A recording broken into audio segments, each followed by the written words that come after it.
starting out with a 9 mil.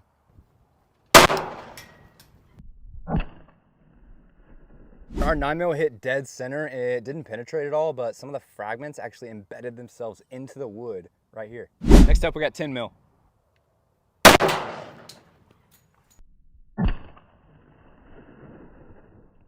Okay, our 10 mil hit right here. There's a little indentation, but other than that, it just bounced right off. Next up, we got 44 Magnum.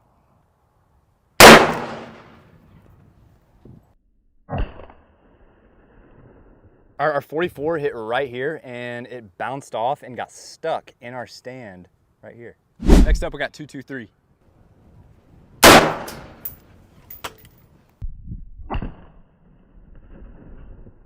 Our 223 put a nice crater in our anvil here, but did not go all the way through.